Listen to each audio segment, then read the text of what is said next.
សួស្តីប្រិយមិត្តដែលកំពុងតាមដានព័ត៌មានជាមួយនឹង Channel YouTube Mr. 855នៅពេលនេះដែរខ្ញុំបានក៏សូមជូនព័ត៌មានមួយដែលទាក់ទិនទៅនឹង Smartphone បំពាក់កាមេរ៉ាភ្លោះ4 model ត្រៀមលេចចេញនាឆ្នាំ2017នេះ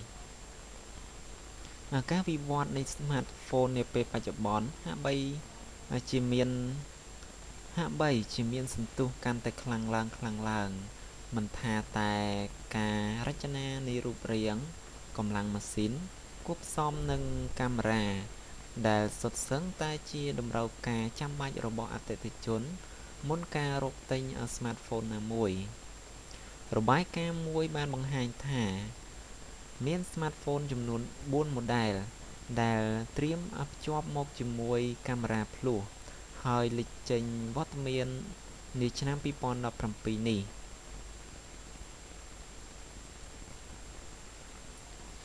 ទី1គឺ Galaxy Note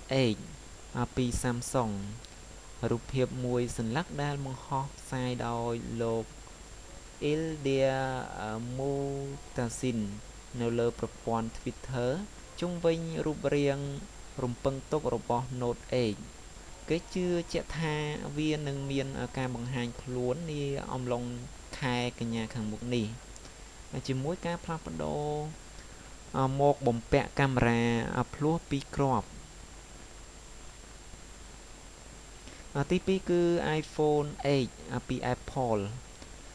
នាគម្រប់ខួប10ឆ្នាំនៃការផលិត iPhone គេជឿជាក់យ៉ាងមុតមាំរូបរាងរបស់ទូរស័ព្ទ iPhone ជំនាន់ក្រោយនឹងមានការផ្លាស់ប្ដូរច្រើនហើយចំពោះផ្នែកកាមេរ៉ានឹងមានជាបែបកាមេរ៉ាភ្លោះបញ្ឈរខុសពី iPhone 7 Plus ឆ្នាំទៅទី3គឺ OnePlus 5ក្រោមរូបភាពមួយសន្លឹកលេចចេញពីគេហទំព័រ Idea Today កាលពីថ្ងៃពុធកន្លងទៅបានបង្ហាញពីគំរូរាងរបស់ OnePlus 5ជំនាន់ក្រោយដែលត្រៀមបំពាក់កាមេរ៉ាភ្លោះពីរគ្រាប់បង្ហាញខ្លួនអំឡុងខែមិថុនាខាងមុខនេះទី4គឺ Google Pixel 2យោងតាមប្រភពពី WCC Aptic ក៏បានបង្ហាញពីគម្រោងរូបភាពមួយចំនួនតាំងពីខែមីនាកន្លងទៅដែលថា Pixel 2ជំនាន់ក្រោយរបស់ក្រុមហ៊ុនអាមេរិក Google នឹងវិវត្តការផ្លាស់ប្ដូរទៅជាការបំពាក់កាមេរ៉ាភ្លោះពីរគ្រាប់បាទប្រិយមិត្តជាទីមេត្រីសម្រាប់អត្ថបទដែលទាក់ទិនទៅនឹង Smartphone បំពាក់កាមេរ៉ាភ្លោះ4 model ត្រៀមលេចចេញនាឆ្នាំ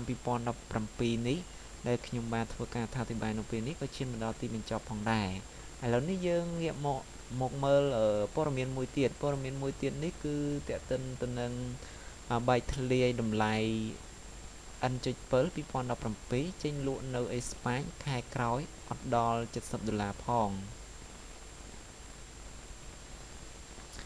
បន្ទាប់ពីមានពាក្យចចាមអារាមថា Nokia 3310 ស៊េរី2017តម្លៃអាចហក់ឡើងក្បែរ$100នៅតំបន់អឺរ៉ុបកាលពីសប្តាហ៍មុនពេលនេះតម្លៃចចាមអារាមនេះកាន់តែគៀកคล้ายជាការពិតហើយព័ត៌មានតម្លៃទូរស័ព្ទ Nokia 3310 ស៊េរីឆ្នាំ2017ដែលបានបែកធ្លាយពី website អេស្ប៉ាញតាមរយៈក្រុមហ៊ុនលក់រាយធំមួយនៅអឺរ៉ុបប្រទេសអេស្ប៉ាញអាចនឹងប្រកាសចេញលក់នៅថ្ងៃទី15ខែឧសភាឆ្នាំ2017ជាមួយនឹងតម្លៃ$59ឬ$64តម្លៃក្រៅស្រុកចំពោះនៅទីផ្សារប្រទេសអាល្លឺម៉ង់និងអូស្ត្រាលី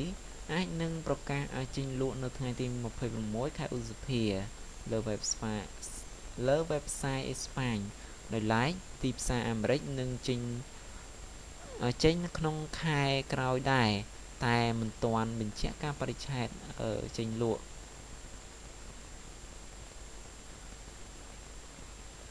មកប្រិមិត្តជាទីមេត្រីសម្រាប់អត្ថបទនេះដែរខ្ញុំបានក៏សូមបិទបញ្ចប់ត្រឹមប៉ុណ្ណឹងអរគុណក្នុងការចំណាយពេលវេលាដ៏មានតម្លៃតាមដានទស្សនាជាមួយនឹងព័ត៌មានផ្សេងជាមួយនឹង Mr. 855នៅពេលនេះដែរខ្ញុំបាទ Mr. 855ក៏សូមរំអរកាយគោរពលាត្រឹមប៉ុណ្ណេះបាទសូមអរគុណសូមជម្រាបលា